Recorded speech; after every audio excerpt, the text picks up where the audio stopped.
Chapter 9. Chess. Mrs. Margaret Chatham had been principal of Lincoln Elementary School for 18 years. She knew Mr. and Mrs. Allen because they had all served together on the building committee when the old Lincoln School was torn down and the new one was built 6 years ago. When she telephoned on the afternoon of October 1st to set up the meeting, Mrs. Chatham had asked Nick to be there too. It was 6:30 when she knocked, and Nick opened the door. "Good evening, Nick," she said. No smile. "Hi, Mrs. Chatham," said Nick, backing away as she filled the doorway. She was a large person, as tall as Nick's dad, with wide shoulders. Nick guessed she would play linebacker on a football team, because that's what his dad had played in college. "Hello, Mr. and Mrs. Allen," she said, stepping into the living room. She was wearing a long black raincoat with a red silk scarf tied loosely around her neck. She kept her coat on, but took off the scarf and tucked it into her left pocket. She shook hands stiffly with both of Nick's parents before sitting down on the chair to the left of the couch. Nick's mom and dad sat on the couch, and Nick sat on the rocking chair that faced Mrs. Chatham across the low coffee table. "This is not an easy visit for me. We are having some trouble at school, and it appears that Nick is in the middle of it." Then, while Nick's parents listened, Mrs. Chatham laid out the story as she saw it. Nick encouraging the other kids to use his new word, Mrs. Granger forbidding it, the ruined 5th grade class picture, hundreds of kids staying after school, and a general feeling that there was a rebellion at school with no one respecting the rules anymore. Nick watched his mom and dad while Mrs. Chatham talked, looking from one face to another. His dad was listening carefully, nodding and frowning. He looked embarrassed about the trouble, but his mom looked kind of annoyed. And when Mrs. Chatham finished her story, Nick's mom was the first one to speak.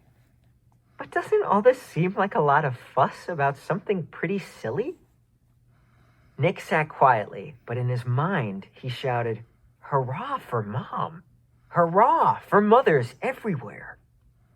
His mom wasn't annoyed with him. She was annoyed with Mrs. Granger, maybe even annoyed with Mrs. Chatham. This was getting interesting. Mrs. Allen was still talking to the principal. "I mean, is there really any harm in the children making up a funny word and saying it?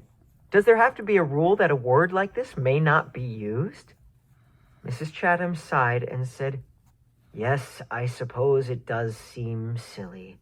But Mrs. Granger thinks that it's rather like keeping children from saying ain't. There have to be standards. That's why we have dictionaries. And really, the problem isn't so much the word itself.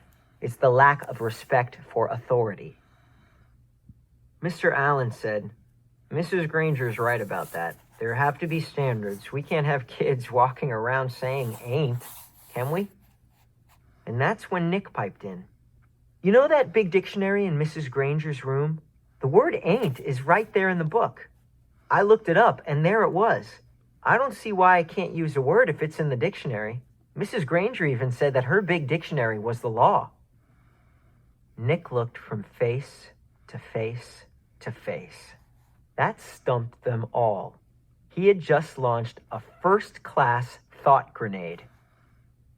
"Well, yes, but, well, as I said, the word ain't, and even the word frindle, these are not the real issue here," said Mrs. Chatham. Mrs. Allen said, "Well, I think the real issue is Mrs. Granger's reaction to a harmless little experiment with language. It's an overreaction, don't you think so, Tom?" And Mrs. Allen looked at her husband. It was Mr. Allen's turn to look from face to face to face. He was lost. "Yes, well, sure, I guess so. I mean, it's not like anybody's been hurt.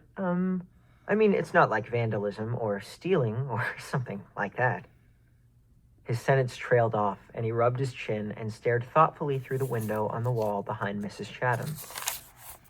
And while the three grown-ups sat there in an uncomfortable moment of silence, Nick had a sudden vision of what was really going on here. It was a chess game. Nick against Mrs. Granger.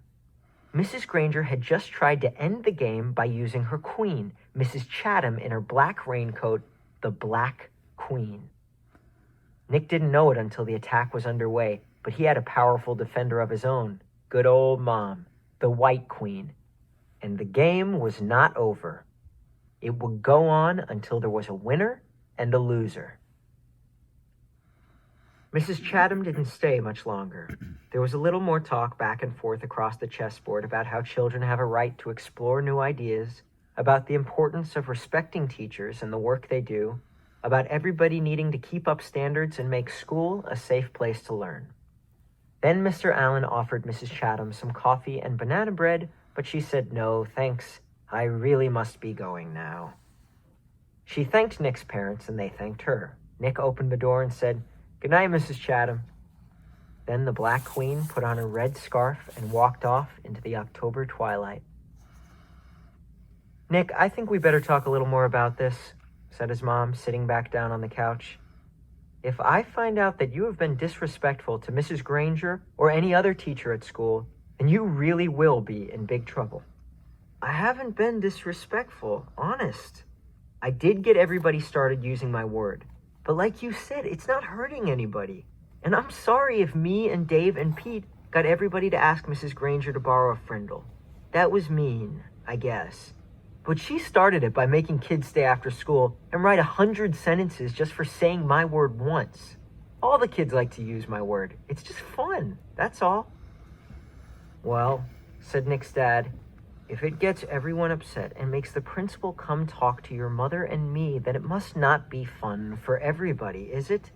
And I think you should just tell all your friends to knock it off, right now. I mean, tomorrow." Nick shook his head. "I can't, Dad. It won't work. It's a real word now. It used to be just mine, but not anymore. If I knew how to stop it, I think I probably would, but I can't." And Nick looked at both of their faces to see if that idea was sinking in. It was.